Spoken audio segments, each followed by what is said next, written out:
Hi dear ones, hearty welcome to our spoken English class. കഴിഞ്ഞ ക്ലാസ്സിൽ നിങ്ങളെല്ലാവരും വിശേഷണങ്ങളെ കുറിച്ചാണ് പഠിച്ചത്. ഓർക്കണ്ടല്ലോ? അപ്പോൾ പല രീതിയിൽ നമ്മൾ വിശേഷണങ്ങൾ ഉപയോഗിക്കുന്നത് നിങ്ങൾ നന്നായിട്ട് പഠിച്ചു എന്ന് ഞാൻ വിശ്വസിക്കുന്നു. അപ്പോൾ ഇന്നത്തെ ക്ലാസ്സിൽ നമുക്ക് അതുമായി ബന്ധപ്പെട്ട വേറൊരു കാര്യമാണ് പഠിക്കാനുള്ളത്. അപ്പം അതിനു മുമ്പായിട്ട് ഈ ചാനലിൽ വീഡിയോസ് ആദ്യമായിട്ട് കാണുന്നവരാണെങ്കിൽ സബ്സ്ക്രൈബ് ചെയ്യാനും അതുപോലെ തന്നെ ലൈക്ക് ചെയ്യാനും ഷെയർ ചെയ്യാനും കമന്റ് ചെയ്യാനും ഓർക്കണം. ഓക്കെ, അപ്പൊ ഇന്നത്തെ ക്ലാസ്സിൽ നമ്മൾ നോക്കാൻ പോകുന്നത് വിശേഷണങ്ങളുടെ പല രൂപങ്ങളാണ്. അപ്പൊ ശരിക്കും വിശേഷണങ്ങളെ നമ്മൾ മൂന്നാക്കി ഇങ്ങനെ തരംതിരിച്ചു വെച്ചേക്കും. നമുക്കറിയാം, ഇപ്പൊ ടേസ്റ്റ് ഉള്ളത്, കുറച്ച് മധുരമുള്ളത്, കുറച്ചും കൂടി മധുരമുള്ളത്, ഏറ്റവും മധുരമുള്ളത്, കുറച്ച് ടേസ്റ്റ് ഉള്ളത്, കുറച്ചും കൂടി ടേസ്റ്റ് ഉള്ളത്, ഏറ്റവും ടേസ്റ്റ് ഉള്ളത്, അല്ലെ? അങ്ങനെ 3 ഡിഗ്രി ആക്കിയാണ് നമ്മൾ ഈ ഓരോ വാക്കുകളെയും തരംതിരിക്കുന്നത്, ഇതുപോലെ വിശേഷണങ്ങൾ. കാരണം ചില കാര്യങ്ങൾ നമ്മൾ പറയും, അത് കുഴപ്പമില്ല, തരക്കേടില്ല, എന്നാലും ഇതിനേക്കാളും നല്ലതാണ് അത്, രണ്ടാമത്തതിൽ പറയും. പിന്നെ അടുത്തതിൽ നമ്മൾ പറയുന്നത് ഇതാണ് ഏറ്റവും നല്ലത് എന്ന് പറയും, അല്ലെ? അപ്പൊ ഇത് നമ്മുടെ ബേസിക് ഹ്യൂമൻ നേച്ചർ ആണ്, എല്ലാത്തിനെയും ഇതുപോലെ തരംതിരിക്കുക എന്നുള്ളത്. അപ്പൊ അത് ഇംഗ്ലീഷ് ഭാഷയിലും ഉണ്ട്. അപ്പൊ നമുക്ക് എങ്ങനെ തരംതിരിച്ച് മനസ്സിലാക്കാമെന്ന്, നമുക്ക് ഏത് രീതിയിൽ അത് വാക്കുകളൊക്കെ ഉപയോഗിക്കാമെന്ന് ഇന്നത്തെ ക്ലാസ്സിലൂടെ മനസ്സിലാക്കാം. റെഡിയാണല്ലോ? ആദ്യമായിട്ട് നമുക്ക് പറയാം നല്ലത്. നല്ലത് എന്ന് പറയുമ്പോഴേക്കും നമ്മൾ പറയും ഗുഡ് എന്ന് പറയും, അല്ലെ? ഗുഡ്. അപ്പൊ കുറച്ചും കൂടി നല്ലത് എന്ന് പറയുമ്പോൾ നമ്മൾ പറയും ബെറ്റർ എന്ന് പറയും. ഏറ്റവും നല്ലതെന്ന് പറയുമ്പോൾ എന്താ പറയുന്നത്? ബെസ്റ്റ്, അല്ലെ? നമ്മളിപ്പോ പറയും ബെസ്റ്റ് ഫ്രണ്ട് ആരാണെന്ന് ചോദിക്കുമ്പോ ബെസ്റ്റ് ഫ്രണ്ട് എന്ന് പറയുമ്പോൾ അത് ഒരാളെ ഉണ്ടാവുള്ളൂ. അത് ബെസ്റ്റ് ഫ്രണ്ട്സ് എന്ന് പറയാൻ പറ്റില്ല, നമുക്ക് ഒരേ ഒരാളേ ഉള്ളൂ ബെസ്റ്റ് ഫ്രണ്ട്. അതാണ് ഈ വ്യത്യാസം.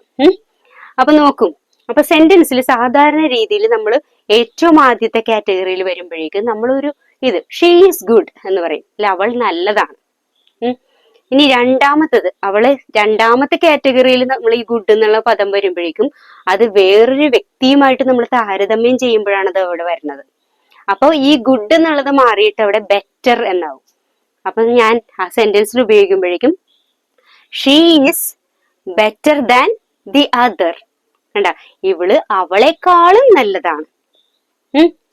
ഇനി അപ്പൊ ക്ലാസ്സിൽ എല്ലാ കുട്ടികളും ഇരിക്കുന്നു, അതിൽ ഈ കുട്ടിയാണ് ഏറ്റവും നല്ലത് എന്ന് എനിക്ക് പറയണം, അല്ലെ? അതാണ് മൂന്നാമത്തെ തരംതിരിവ്. അപ്പൊ ഞാൻ എങ്ങനെ പറയും? She is the best in the class. She is the best. കണ്ട, ആ ഏറ്റവും അവസാനത്തെ ആ ഒരു തരംതിരിവിന്റെ കൂടെ എപ്പോഴും നമ്മൾ ദ എന്ന് ചേർക്കും. കാരണം എന്ന് വെച്ചാൽ അതിനെ കവിഞ്ഞ് വേറെ ആരും ഇല്ല എന്നുള്ളതാണ് അതിന്റെ അർത്ഥം.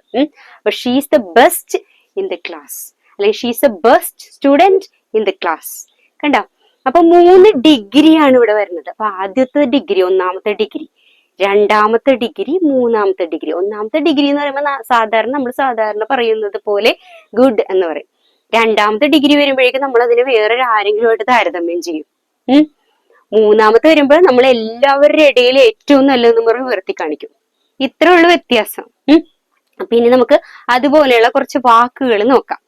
അപ്പൊ ടേസ്റ്റി എന്ന് പറയുന്ന ഒരു പദം, ടേസ്റ്റി എന്ന് പറയുമ്പോൾ സാധാരണ ലെവലിൽ ദ ഫുഡ് ഈസ് ടേസ്റ്റി, ഈ ഭക്ഷണം നല്ല ടേസ്റ്റി ആണെന്നുള്ളത് അർത്ഥം. ഇനി അടുത്തത് എന്ത് വരും? നമ്മൾ വേറൊരു ഇതുമായിട്ട് കമ്പയർ ചെയ്യണേ, താരതമ്യം. അപ്പൊ എങ്ങനെ വരും? The food is tastier than the other. കണ്ട, ഈ ഭക്ഷണം മറ്റേ ഭക്ഷണത്തെക്കാളും നല്ലതാണ്. അപ്പൊ ടേസ്റ്റി എന്നുള്ളത് ടേസ്റ്റിയർ എന്നാകും. അടുത്ത് വരുമ്പോ ഇതാണ് ഏറ്റവും ടേസ്റ്റ് ഉള്ള ഭക്ഷണം എന്നാകും, അല്ലെ? അപ്പൊ എങ്ങനെ പറയും? This is the tastiest food. കണ്ട, ഇതാണ് ഏറ്റവും രുചിയുള്ള ഭക്ഷണം, അതാണ് ദ ടേസ്റ്റിയസ്റ്റ് എന്നാകും. കണ്ടോ 3 ഡിഗ്രി. ഇനി അടുത്ത് വേറൊരു വാക്ക് എടുക്കാം. ഏതാണ് വേറൊരു വാക്ക്? ഈസി എന്നുള്ള വാക്കെടുക്കാം, എളുപ്പമുള്ളത്, എളുപ്പം എന്ന് പറയും, ഈസി. അപ്പൊ നമുക്ക് പറയാം ദിസ് ആൻസർ ഈസ് ഈസി. ഈ ആൻസർ ഈസി ആണെന്ന് പറയും, അല്ലെ? This answer is easy. അടുത്ത് വരുമ്പോ നമ്മൾ താരതമ്യം എങ്ങനെ പറയും? This answer is easier than the other. ഈ ക്വസ്റ്റ്യൻ മറ്റേ ക്വസ്റ്റ്യനേക്കാളും ഈസിയാണ്. This question is easier than the other. ഈ ക്വസ്റ്റ്യൻ മറ്റേ ക്വസ്റ്റ്യനേക്കാളും ഈസിയാണ്. ഇനി അടുത്ത മൂന്നാമത്തെ ഇത് വരുമ്പോഴേക്കും നമ്മൾ പറയും this question is the easiest one. ഈ ക്വസ്റ്റ്യൻ ആണ് ഏറ്റവും ഈസി ആയിട്ടുള്ള, ഇതിനേക്കാൾ ഈസി വേറെ ഒന്നുമില്ല. കണ്ടോ? അങ്ങനെ 3 ഡിഗ്രി ആയിട്ട് നമ്മൾ തിരിക്കുന്നു. അപ്പൊ അതിന് വേറെ വാക്കുകൾ നമുക്ക് നോക്കാം. നീളമുള്ള, ദിസ് റിവർ ഈസ് ലോങ്, ഈ പുഴ നീളമുള്ളതാണ്. അടുത്തത് നമ്മള് ഈ പുഴ മറ്റേ പുഴയേക്കാളും നീളമുള്ളതാണ്. അതെങ്ങനെ പറയും?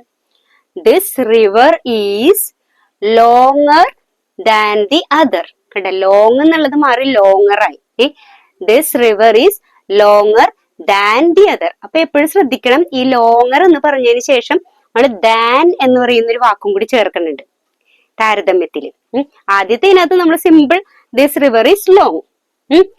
അടുത്ത് വരുമ്പോഴാണ് നമ്മൾ ദിസ് റിവർ ഈസ് ലോങ്ങർ, അത് കഴിഞ്ഞിട്ട് ദാൻ ദി അതർ, മറ്റേതിനേക്കാളും ലോങ്, നീളം കൂടുതലാണ് ഇതിന്. അടുത്ത് വരുമ്പോഴാണ് this river is the longest one, ഇതാണ് ഏറ്റവും നീളം കൂടിയ പുഴ. അപ്പൊ this river is the longest, കണ്ട 3ാമത്തെ ഡിഗ്രിയിൽ. അപ്പൊ ആദ്യത്തെ ഡിഗ്രിയിൽ നമ്മൾ സിമ്പിൾ ആയിട്ട് പറയും, 2ാമത്തെ ഡിഗ്രിയിൽ നമ്മൾ വേറൊന്നുമായിട്ട് താരതമ്യം ചെയ്ത് പറയും, 3ാമത്തെ ഡിഗ്രിയിൽ നമ്മൾ ഏറ്റവും ഇത് മാത്രമേ ഉള്ളൂ, ഇതിനേക്കാളും വലുത് വേറെ ഒന്നുമില്ല, അല്ലെങ്കിൽ ഇതിനേക്കാളും നീളമുള്ള വേറെ ഒന്നുമില്ല എന്ന് സ്ഥാപിക്കുകയാണ് ചെയ്യണത്. ഇതാണ് വിശേഷണങ്ങളുടെ തരംതിരിവ് എന്ന് പറഞ്ഞത് കേട്ടോ. അപ്പൊ 3 തരത്തിൽ നമുക്ക് ഓരോ വിശേഷണങ്ങളെയും തിരിക്കാൻ പറ്റും. അപ്പൊ അതിന് സാധാരണഗതിയിൽ നമ്മളിപ്പോ ഹാപ്പി, ഹാപ്പിയർ, ഹാപ്പിയസ്റ്റ്. 2ാമത്തെ തരംതിരിക്കുമ്പോ 1ാമത്തേൽ നമ്മൾ ഹാപ്പി എന്ന് പറഞ്ഞാൽ 2ാമത്തേൽ നമ്മൾ അതിന്റെ കൂടെ ഒരു ER കൂടി ചേർക്കും, ഹാപ്പിയർ. കണ്ട, അടുത്തത് ഒരു എസ്റ്റും കൂടി ചേർക്കും. അപ്പൊ happiest, long, longer, longest, big, bigger, biggest, large, larger, largest.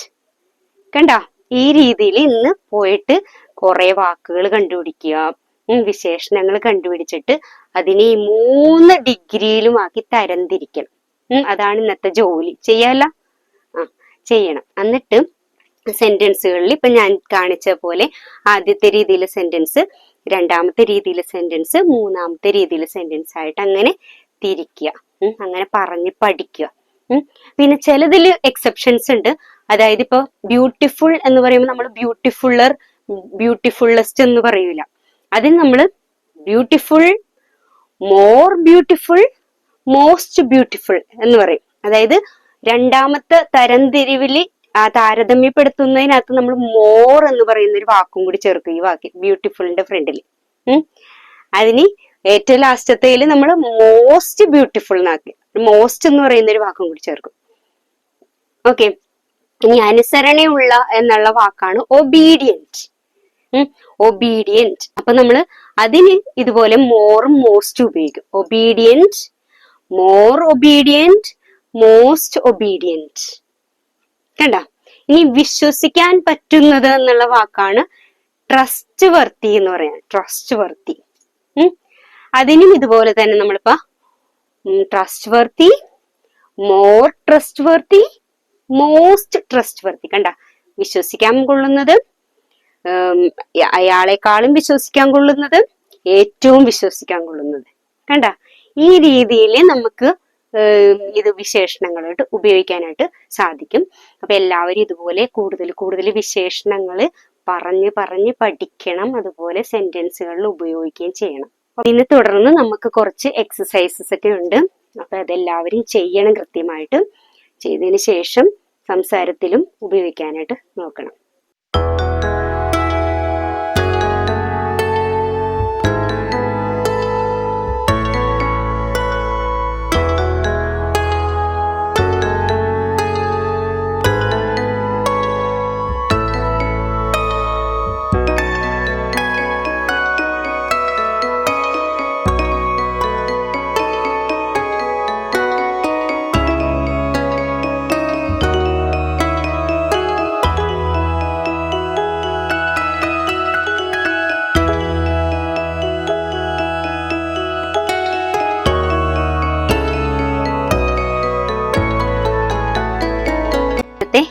ഈ ക്ലാസ് ഇവിടെ അവസാനിക്കുന്നു.